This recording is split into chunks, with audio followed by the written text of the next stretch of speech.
Hi, I'm David Watkinson, founder of Find Day.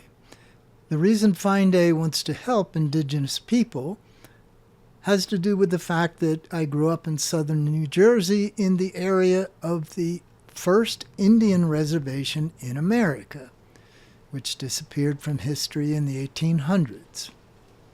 It was for the tribe known by other Native Americans as the Grandfather Tribe, origin of many other tribes.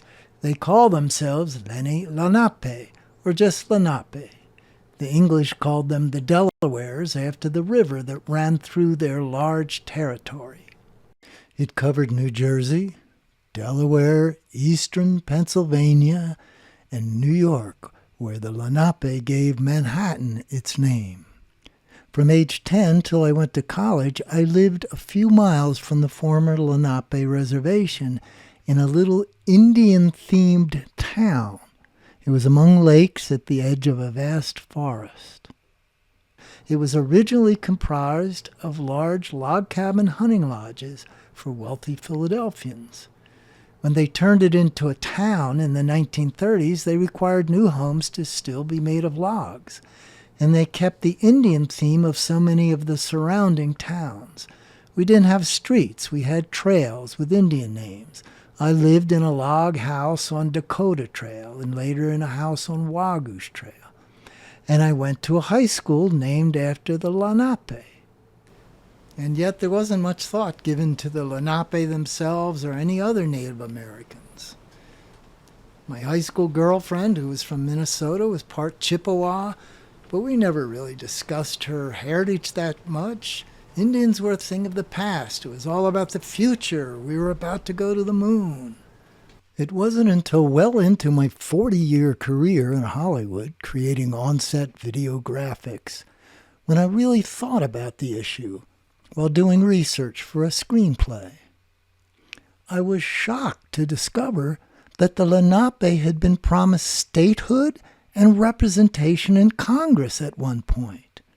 And the Lenape chief, Tamanen, was revered by colonists as Saint Tammany, the emblem of peace and harmony amongst peoples.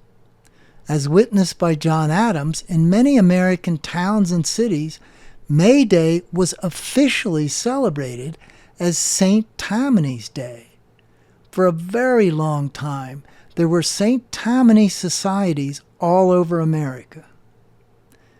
And I was also very surprised and embarrassed to discover that we had been pronouncing the name of the Lenape tribe incorrectly. In my day, all the white people in New Jersey called them the Lenape. The current remnants of the tribe in Delaware on their website tell a joke about white people not being able to pronounce Lenape. It's not that we can't, it's lack of education and the disappearance of Indians from American culture. You probably never heard of Saint Tammany. I didn't, and I went to high school named for his tribe. It's more than sympathy for Native Americans. There are treaties and laws that were broken. So it seems reasonable that these legal matters need to be addressed as we discuss how to apply the Prime Declaration.